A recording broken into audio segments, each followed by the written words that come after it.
Quando pensamos em poder, dominação e glória humana, é impossível ignorar o eco ensurdecedor de Roma. Mas você já se perguntou como um simples vilarejo às margens do Tibre conseguiu se tornar o maior império da antiguidade? Tudo começa com uma lenda.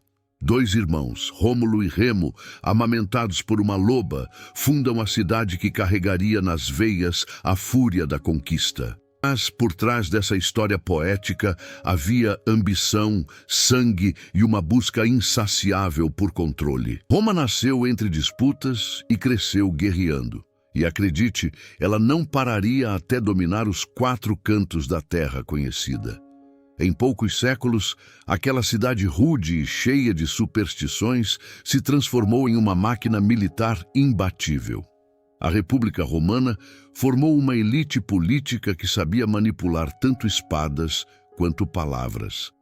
Através de estratégias complexas, alianças forjadas e traições bem calculadas, Roma foi absorvendo povos, culturas e territórios. Mas o que poucos notam é que esse crescimento voraz sempre carregava algo sombrio, uma sede por dominação que não conhecia limites. E nessa rota de expansão, o povo de Deus já estava em seu caminho. Você consegue sentir como isso iria colidir? A estrutura romana era imponente. Suas legiões marchavam como ondas de ferro sobre os mapas antigos, erguendo cidades, plantando estátuas de deuses e deixando a poeira da guerra por onde passavam. Eles criavam estradas, sim, mas também destruíam altares. Estabeleciam ordem, mas às custas da liberdade. E enquanto muitos aclamavam Roma como civilizadora, os olhos espirituais já enxergavam o perigo, o orgulho humano tomando o lugar que só pertence ao Senhor. Você consegue ver onde isso nos leva?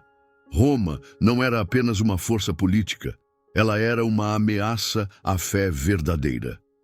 O curioso é que mesmo antes de invadir a Terra Prometida, Roma já estava moldando um sistema contrário à vontade de Deus. Sua religião politeísta incentivava a adoração de deuses como Júpiter, Marte e Vênus, figuras que glorificavam o poder, a guerra e o prazer. Isso não te soa familiar com o mundo atual? Quantas vezes valores distorcidos tentam ocupar o espaço sagrado da fé, da esperança, da oração sincera? Roma era uma prévia da batalha espiritual que cada um de nós enfrentaria, uma lembrança constante de que o Espírito Santo não habita em impérios humanos, mas em corações quebrantados. Enquanto crescia, Roma criava uma imagem de invencibilidade. Quem ousaria enfrentá-la? Quem resistiria à força de um exército tão bem treinado, de uma cultura tão disciplinada? Mas havia um povo que não dobrava os joelhos a César, os filhos de Abraão.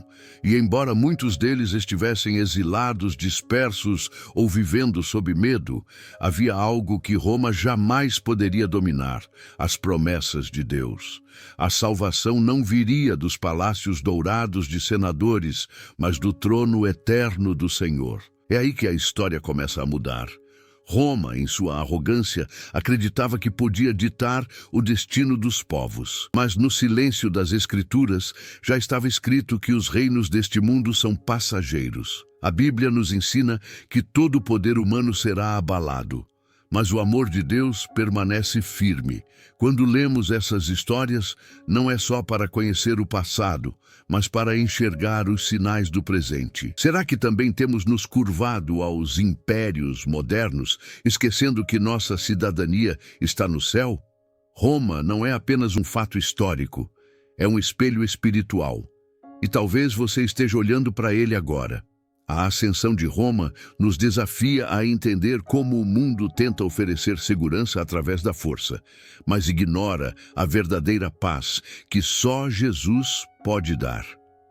Eles construíram aquedutos, sim, criaram sistemas de leis e glórias temporárias, mas tudo isso se tornaria pó diante da cruz. Você já percebeu como Deus permite que impérios cresçam, apenas para mostrar que seu reino é inabalável? Tudo o que Roma era serviu como cenário para a vinda do Salvador.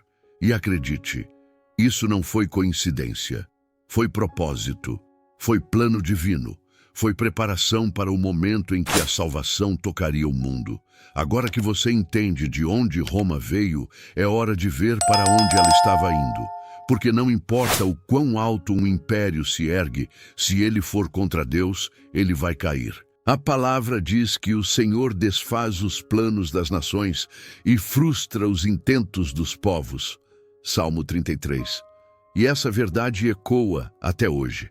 Se você quer continuar nessa jornada bíblica, cheia de fé, revelação e confrontos espirituais, confira se já está inscrito no canal. Assim, você não perde os próximos capítulos desta história que ainda fala profundamente conosco. Afinal, a Bíblia não é só o passado, ela revela o nosso destino eterno. Quando falamos de Roma, é impossível separar sua glória militar de sua espiritualidade. Mas que tipo de espiritualidade era essa? Será que havia espaço para a oração verdadeira, para ouvir o Espírito Santo, para compreender o amor de Deus? A verdade é que os deuses de Roma não exigiam arrependimento, mas submissão. Eles não prometiam salvação, apenas favores temporários. E no centro de tudo estava uma ideia perigosa e sedutora. O poder é divino. Já parou para pensar no quanto isso se parece com o mundo em que vivemos hoje? O panteão romano era uma vitrine de vaidades humanas transformadas em deuses. Júpiter, o rei dos céus. Marte, o deus da guerra. Vênus, a deusa da sedução e do prazer. Cada divindade representava um aspecto da vida onde o homem queria dominar. Mas esses deuses não se importavam com justiça, nem exigiam santidade. Pelo contrário, eles alimentavam os instintos mais baixos da alma humana. Era uma religião de barganha, não de transformação. E no meio disso tudo, surgia uma tensão silenciosa com a fé judaica que proclamava um único Deus, santo, justo e misericordioso. Enquanto os romanos multiplicavam templos, estátuas e cerimônias para agradar suas divindades, o povo de Deus guardava os mandamentos, jejuava, esperava em silêncio o cumprimento das promessas de Deus. Isso incomodava.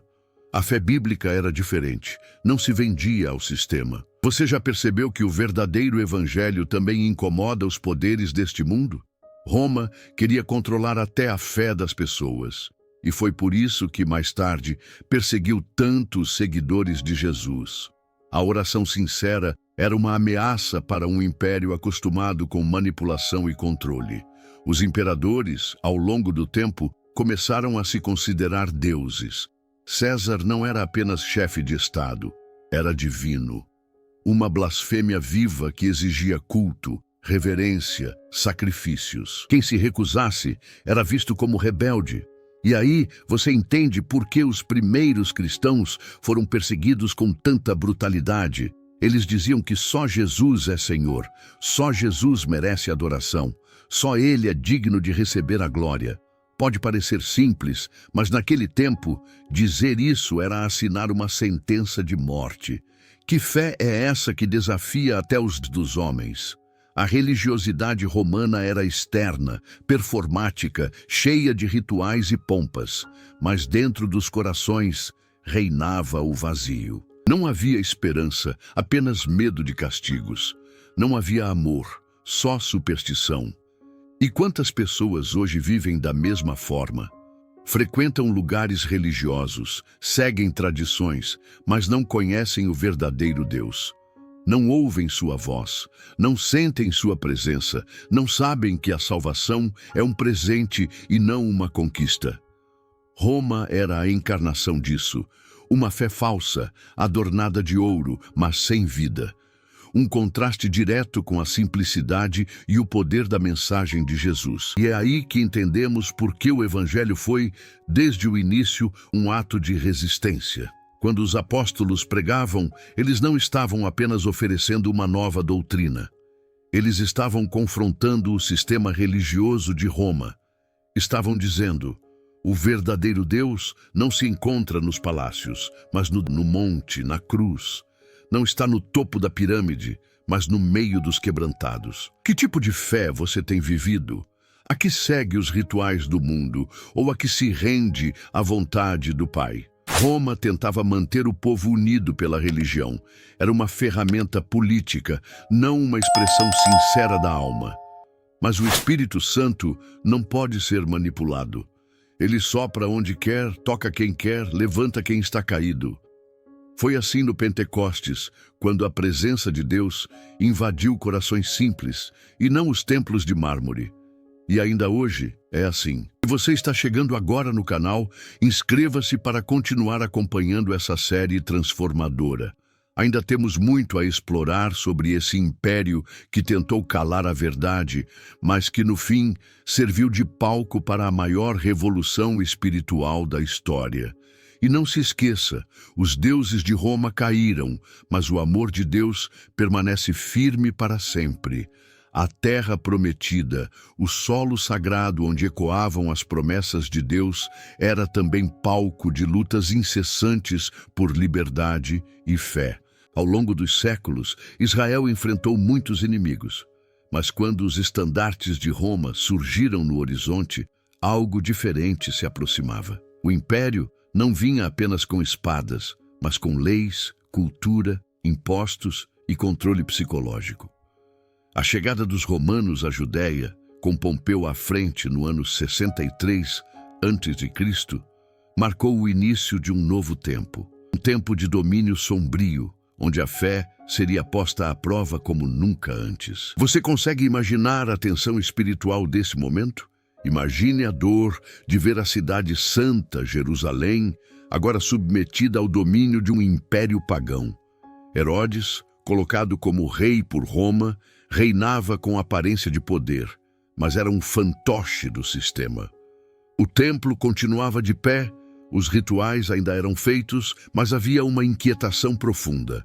O povo de Deus sentia que algo estava errado, que aquela terra que um dia correu leite e mel, agora escorria medo e silêncio. Onde estavam as promessas de Deus?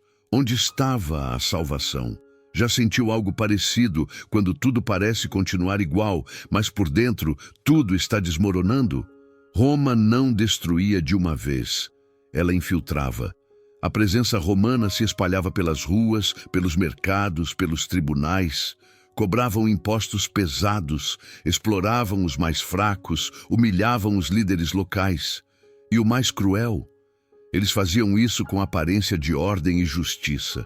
Era a Pax Romana, a falsa paz que Roma impunha aos povos dominados. Mas essa paz custava caro, custava a liberdade espiritual. No meio desse caos, a resistência era silenciosa. Os fariseus criavam cercas de regras para proteger a fé. Os essênios se refugiavam no deserto, esperando o fim dos tempos. Os zelotes queriam guerra, mas no fundo, todos aguardavam a mesma coisa: a vinda do Messias. Era como se o céu estivesse em silêncio e o povo, mas mal sabiam eles, que no ventre de uma jovem, um Salvador já estava sendo gerado, e não seria com espadas que ele lutaria, mas com palavras de vida, com atos de compaixão, com um amor que nenhum império seria capaz de deter. Roma invadiu com estratégia militar, mas Deus já estava agindo com precisão eterna. Os soldados marchavam pelas ruas de Jerusalém, mas os profetas já haviam anunciado que um dia o Messias viria, montado num jumentinho, e traria paz verdadeira. Você consegue ver a ironia divina? Roma, com todo o seu poder, achava que dominava tudo, mas era apenas cenário para o plano da salvação. E talvez hoje, quando tudo parece desmoronar ao seu redor, Deus esteja preparando um cenário para um novo começo na sua vida. Você crê nisso? Mesmo sob opressão, o povo de Deus continuava orando, continuava esperando. Isso nos ensina uma lição poderosa. O inimigo pode ocupar nossos espaços físicos, mas jamais terá poder sobre a nossa fé se permanecermos firmes. Eles podiam tomar o templo, mas não o coração. Podiam taxar os dízimos, mas não comprar a adoração. O que Roma não entendia é que o verdadeiro reino de Deus não se constrói com pedras, mas com vidas rendidas. E essa verdade incomodava. Porque não há poder humano que se sustente diante de um coração cheio do Espírito Santo. Foi nesse cenário de dominação, medo e esperança contida que o palco da redenção começou a se formar. A terra prometida, agora sob domínio romano, voltaria a ser o centro do mundo, mas de um jeito que nenhum imperador poderia prever. Porque quando Deus escolhe agir, nem 1000 soldados, nem 10.000 decretos, nem um império inteiro pode impedir. E esse mesmo Deus continua agindo hoje. Talvez você esteja vivendo um momento em que se sente invadido, sufocado, cercado. Mas lembre-se, quem habita em você é maior do que tudo o que está ao redor. Jesus continua vencendo. A presença dos romanos na Terra Santa não foi apenas um fato histórico. Foi uma tensão constante que moldou cada gesto, cada palavra e cada oração daquele povo que esperava, com o coração apertado, pela manifestação das promessas de Deus. E é aqui que entra a figura mais temida de todas, os cobradores de impostos. Mais do que funcionários, eles eram símbolos vivos da opressão estrangeira. Homens como Zaqueu, antes de seu encontro com Jesus, representavam a corrupção, o peso da injustiça e o abismo entre fé e desespero. Não bastava o jugo político e militar, havia também o fardo econômico, uma cobrança impiedosa que esmagava os mais pobres e gerava revolta nos corações. E nesse cenário surgia a dúvida silenciosa. Onde estava o amor de Deus diante de tanto sofrimento? Os cobradores de impostos, conhecidos como publicanos, eram judeus contratados pelos romanos para extrair tributos de seu próprio povo. Imagine a dor de ver um irmão da mesma fé, da mesma cultura, servindo ao inimigo por dinheiro. Eles não apenas recolhiam os impostos obrigatórios, mas inflavam os valores para lucrar pessoalmente, tornando-se figuras odiadas e desprezadas. Eram considerados traidores da fé e da nação, excluídos das sinagogas e tratados como pecadores irrecuperáveis. Quando Jesus então chama Mateus, um publicano, para segui-lo, o escândalo é imediato. Como pode o Filho de Deus, o portador da salvação, estender a mão justamente a quem todos evitavam? Essa escolha de Jesus, no entanto, revelava algo profundo sobre a fé e o Espírito Santo. A salvação não era mais limitada a quem merecia, mas se oferecia abundantemente a quem estava perdido. Através de um olhar, uma palavra e um convite, Jesus transformava corações que pareciam endurecidos para sempre. Com isso, ele desafiava o sistema religioso e abria espaço para um novo tipo de esperança. O Evangelho não era apenas, era confrontação. Uma mensagem viva que questionava estruturas, quebrava preconceitos e mostrava que o amor de Deus alcança até os que a sociedade mais rejeita. Mas a presença dos publicanos no Novo Testamento não se limita a figuras como Mateus ou Zaqueu. Em suas parábolas, Jesus frequentemente os usa como exemplos de arrependimento e fé genuína. Lembra-se da parábola do fariseu e do publicano? Enquanto o fariseu se vangloriava diante de Deus por sua retidão, o publicano apenas batia no peito, reconhecendo seu pecado e pedindo misericórdia. E foi este, o publicano, quem saiu justificado. Jesus estava invertendo tudo. Os últimos seriam os primeiros, e os pecadores arrependidos seriam os herdeiros das promessas de Deus. Isso não provocava apenas admiração, causava ira nos religiosos. Nos bastidores desse conflito, os cobradores de impostos também revelam algo sobre o coração humano. Como a dor, a opressão e o dinheiro podem afastar uma pessoa de sua fé. Quantos hoje não enfrentam dilemas semelhantes? Quantos não se veem seduzidos pelo poder, pela estabilidade financeira, mesmo que isso custe sua paz com Deus? É aí que a Bíblia se torna, porque nas histórias desses homens odiados está o retrato da nossa humanidade, cheia de contradições, fraquezas e ainda assim desejosa de redenção. A boa notícia, Jesus ainda passa pelos caminhos da nossa vida e chama pelo nome. A transformação de um publicano em discípulo revela também o poder da oração. Quando tudo parece perdido, quando a vergonha é profunda demais, é justamente ali que o Espírito Santo começa a agir. Nenhuma queda é definitiva, nenhum passado é mais forte que o chamado do amor de Deus. Ao contar essas histórias, os evangelhos nos convidam a não desistir de ninguém, nem de nós mesmos.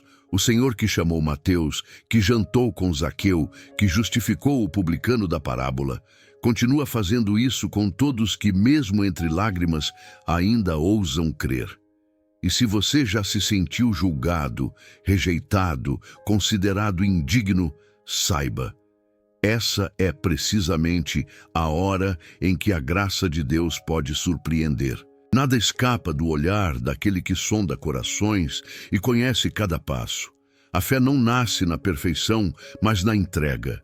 E não há dor que ele não possa usar como ponto de partida para uma nova história. Por isso, se você chegou até aqui, é porque talvez esteja ouvindo esse mesmo chamado. Segue-me. Não é sobre merecer, é sobre confiar. Tudo estava quieto demais. As profecias antigas pareciam distantes, os céus pareciam calados e os corações cansados. O povo de Deus vivia como refém dentro da própria terra, sob os grilhões invisíveis de um império que controlava até o modo de pensar. E é exatamente nesse cenário sombrio, onde tudo parecia perdido, que Deus escolheu agir. Mas não com exércitos ou com tempestades. Ele veio em silêncio, através do ventre puro de uma virgem. Já pensou no contraste? Roma com toda a sua pompa, e o Salvador chegando numa estrebaria esquecida em Belém. Isso não te emociona? Enquanto César Augusto assinava decretos para contar seus súditos, o Rei dos Reis estava nascendo sem pompa, sem aplausos, sem ouro. O que para Roma era apenas mais um censo, para o céu era o cumprimento das promessas de Deus. A salvação não viria de um trono de mármore, mas de uma manjedoura de madeira. Em meio ao orgulho dos homens, o amor de Deus se revelava humilde, acessível, simples. E isso já dizia muito sobre o tipo de reino que estava nascendo. Jesus veio para ser luz em meio às trevas, esperança em meio ao medo, oração viva em meio ao silêncio secular. Os romanos nem imaginavam que o verdadeiro imperador havia chegado. Os soldados marchavam, os senadores discursavam, os sacerdotes conspiravam. Mas ali, entre animais e palha, o Salvador repousava. A Bíblia nos mostra que Deus não depende de cenários ideais para agir, Ele cria os próprios cenários.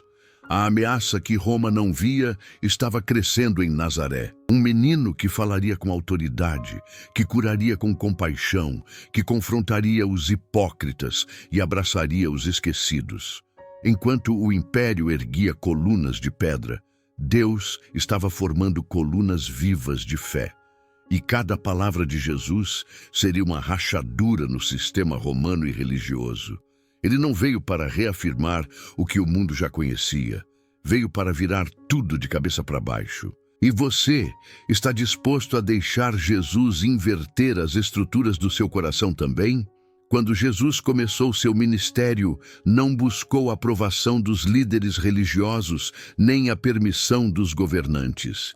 Ele andava entre os pobres, curava em dias de sábado, chamava pecadores pelo nome e pregava com a autoridade que vinha do céu. Isso inquietava Roma e escandalizava os fariseus, porque onde imperava o medo, ele trouxe amor. Onde havia morte, ele trouxe vida.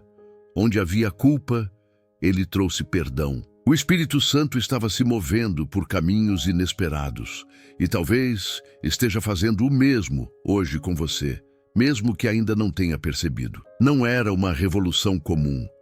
Não havia espadas, mas sim palavras cortantes. Não havia escudos, mas braços estendidos. A salvação estava diante dos olhos, mas poucos conseguiam enxergar. Roma não sabia como reagir. Como se combate um rei que não quer tronos, mas corações. Como se prende alguém que nasceu para libertar.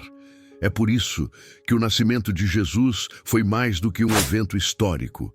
Foi o início de um confronto eterno entre dois reinos, o dos homens e o de Deus. E é nesse conflito que você e eu precisamos decidir de que lado estamos. A manjedoura foi o primeiro altar. Ali, Deus nos mostrou que sua glória não está em lugares rendidos. Aquele bebê frágil era a esperança de toda a humanidade.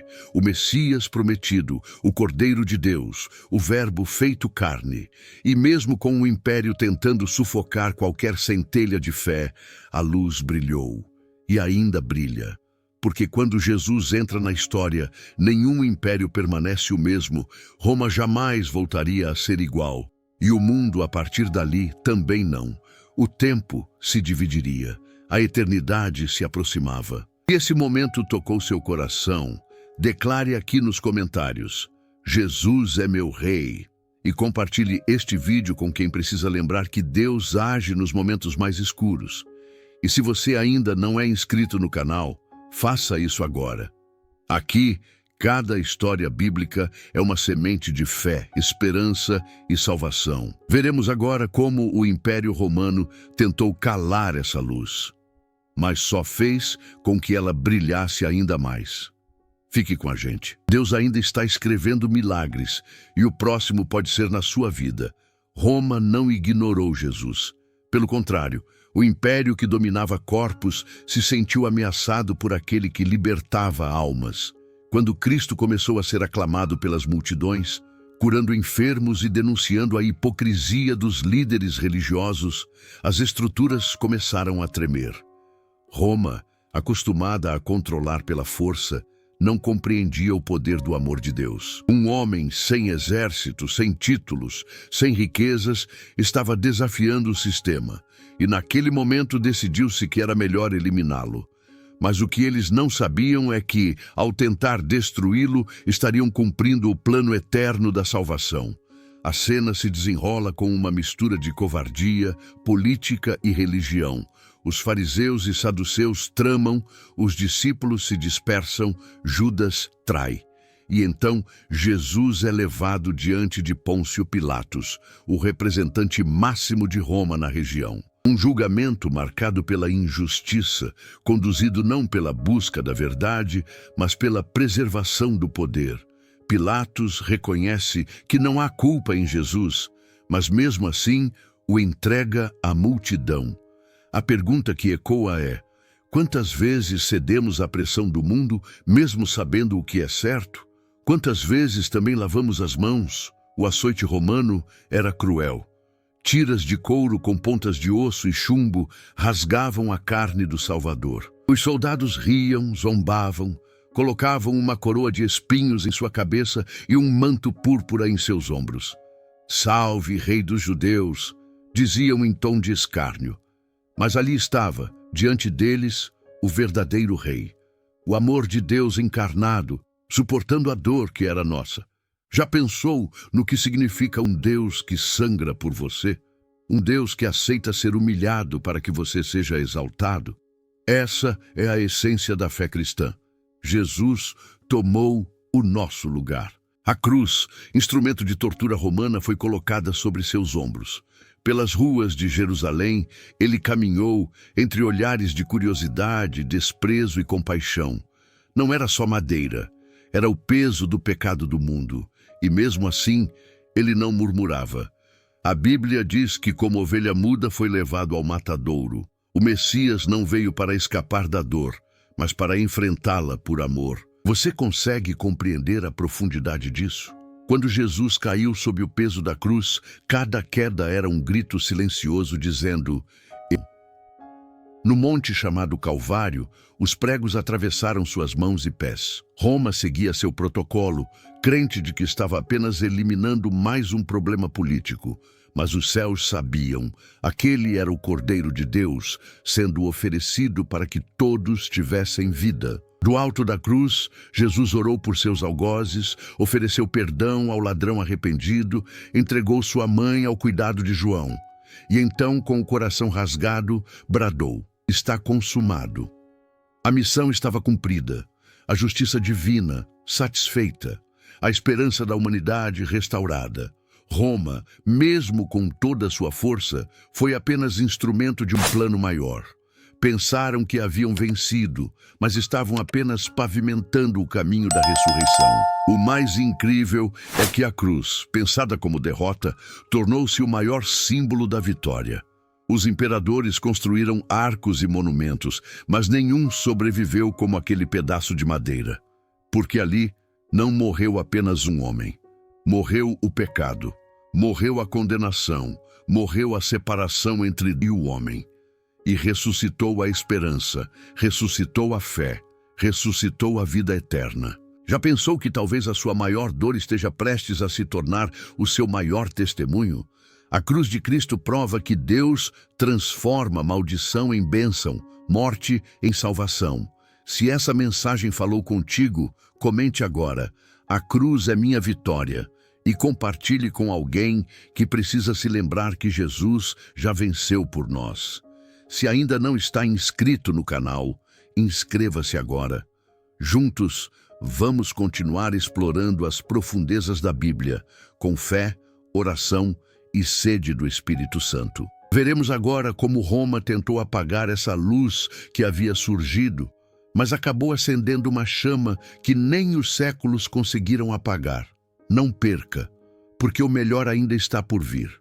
Enquanto o poder de Roma se consolidava e suas instituições se espalhavam por todas as terras conquistadas, uma nova estratégia de dominação tomava forma, mais sutil, mais enraizada, mais profunda: a colonização cultural. Para além das lanças e escudos, além das legiões marchando sob estandartes imperiais, vinha a imposição das ideias romanas, dos costumes, da língua, da educação e principalmente da religião. E é aqui que o povo de Deus começava a enfrentar um inimigo ainda mais perigoso do que a espada. A influência que lentamente minava sua fé, corroía sua identidade e ameaçava substituí-la por uma outra forma de ver o mundo. Porque Roma não apenas queria governar o corpo das nações, ela queria conquistar também suas almas. A helenização, herdada dos gregos, mas refinada pelos romanos, encontrou campo fértil no Oriente Médio. Em Jerusalém, escolas passaram a ensinar a língua e filosofia greco-romana. Os jovens eram incentivados a estudar retórica, lógica, poesia latina e até mesmo mitologia pagã. O teatro romano chegou a ser construído próximo ao templo, como um insulto direto às tradições de Israel. Os costumes simples e piedosos do povo hebreu começaram a ser vistos como ultrapassados por uma elite judaica seduzida pelo brilho das vestes romanas, pelo luxo das construções, pelas festas e banquetes das províncias mais ricas do império. Pouco, Roma ia modelando a mente e o coração de muitos israelitas, não pela força, mas pelo fascínio. A religião também passou a ser afetada. Deuses romanos foram inseridos nos centros urbanos sob o pretexto de harmonia e pluralismo. Em Cesareia, por exemplo, templos dedicados a César coexistiam com sinagogas, mas em posição de destaque. Havia pressões para que os judeus reconhecessem o imperador como uma figura quase divina, algo completamente abominável para quem crê no único Deus verdadeiro. E embora houvesse resistência em muitos círculos, especialmente entre os fariseus e essênios, o sincretismo religioso começou a se infiltrar como veneno silencioso. O medo da repressão, o desejo por aceitação e até a ambição política levaram alguns líderes a cederem, em parte, aos costumes estrangeiros. As famílias, células centrais da tradição judaica, começaram a enfrentar divisões internas. Pais que desejavam preservar os mandamentos da Torá viam seus filhos fascinados pelo estilo de vida romano, rejeitando os jejuns, as orações e até o Shabat.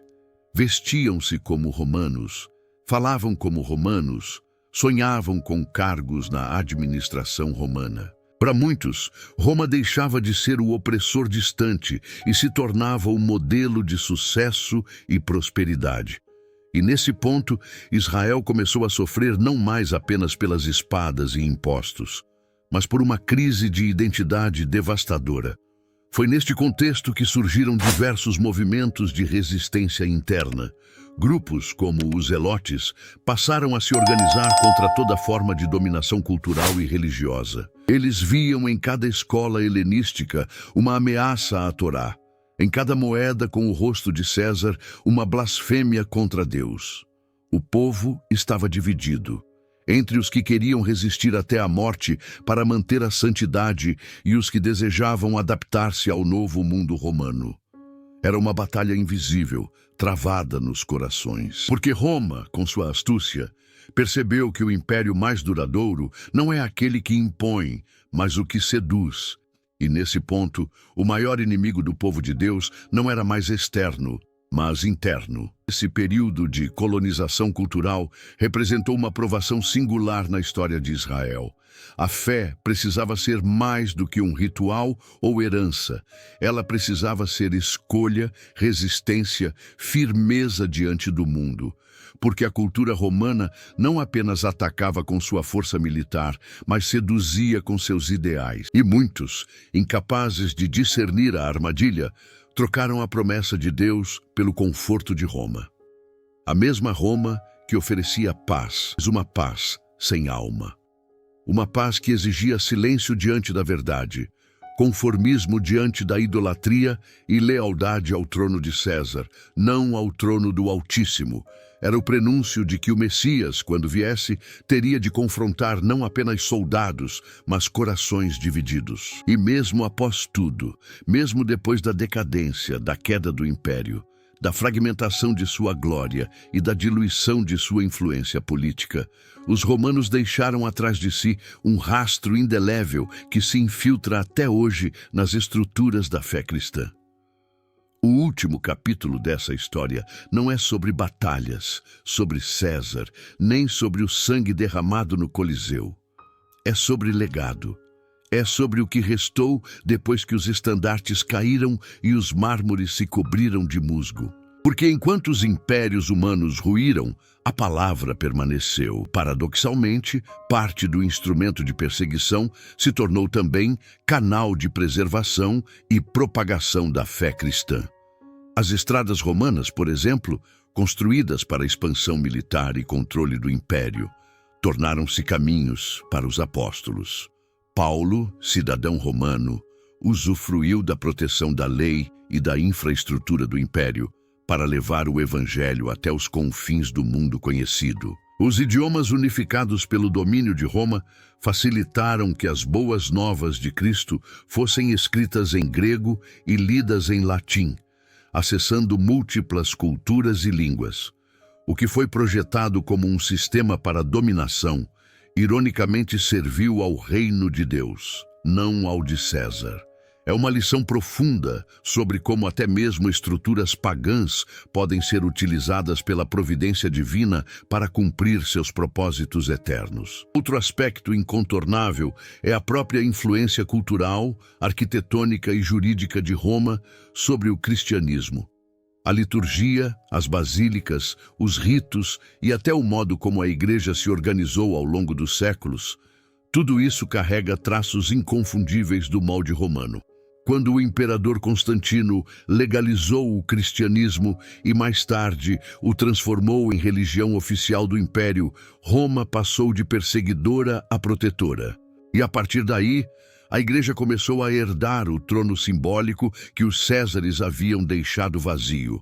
Roma tornou-se sede da cristandade ocidental, e a cruz, antes instrumento de tortura, foi entronizada nos altares, catedrais e tronos eclesiásticos. No entanto, esse legado romano dentro do cristianismo também trouxe desafios. O poder, antes rejeitado pelos mártires, passou a ser exercido em nome da fé. A cruz, que antes apontava para a renúncia, agora se misturava com coroas, mantos e gládios. Embora muitos santos tenham preservado a pureza da fé, não se pode negar que a estrutura imperial absorveu a igreja em parte, fazendo com que, por vezes, o poder político e a espiritualidade se confundissem. É aqui que a história nos convida a refletir. Como manter a essência do Evangelho em meio às heranças de um império terreno? Como distinguir entre o que é de Deus e o que é apenas resquício de César? O legado romano também marca presença nas Escrituras. O Novo Testamento está profundamente enraizado no contexto romano. Os evangelhos narram a crucificação de Cristo sob o governo de Pôncio Pilatos.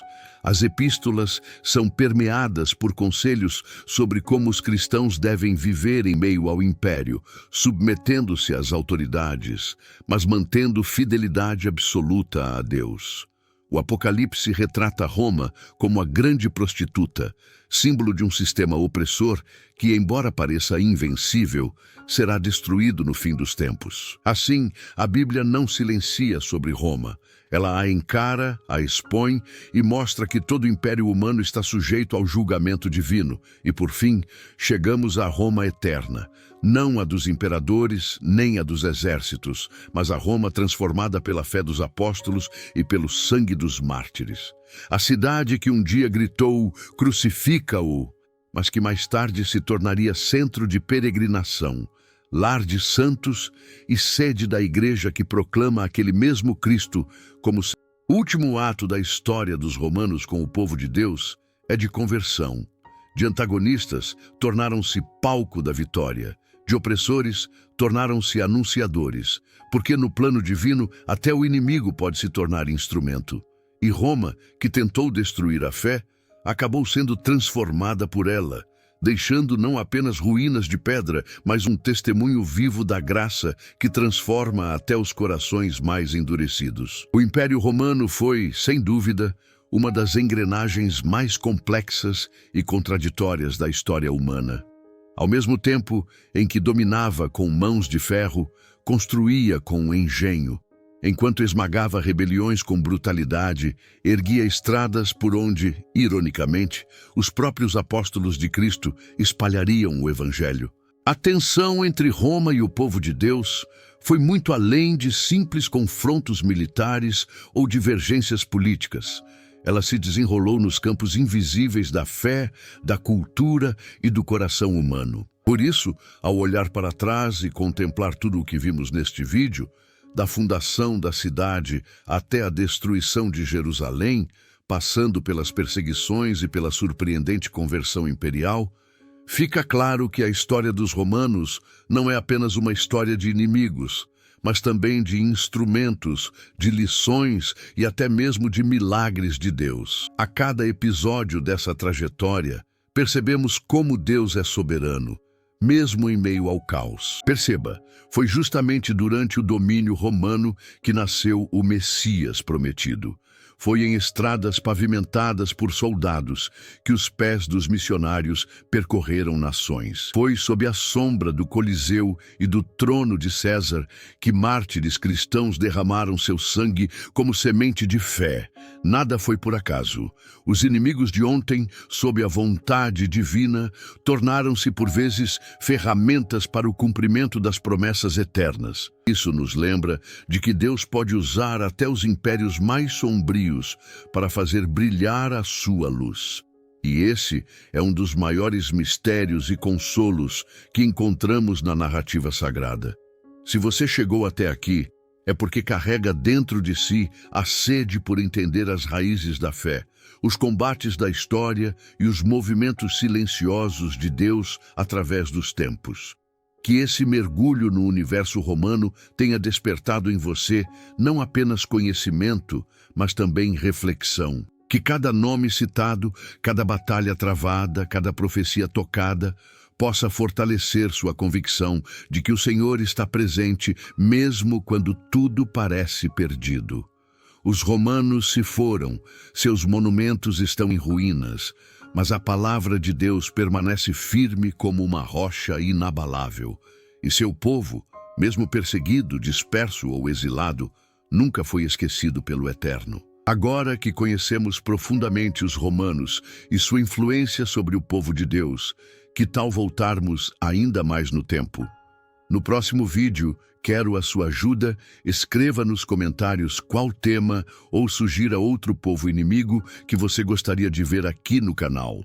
E claro, se você gostou deste conteúdo, se inscreva, ative as notificações e compartilhe este vídeo com mais alguém que ame mergulhar nas Escrituras e na história. Até o próximo capítulo da nossa jornada pela fé.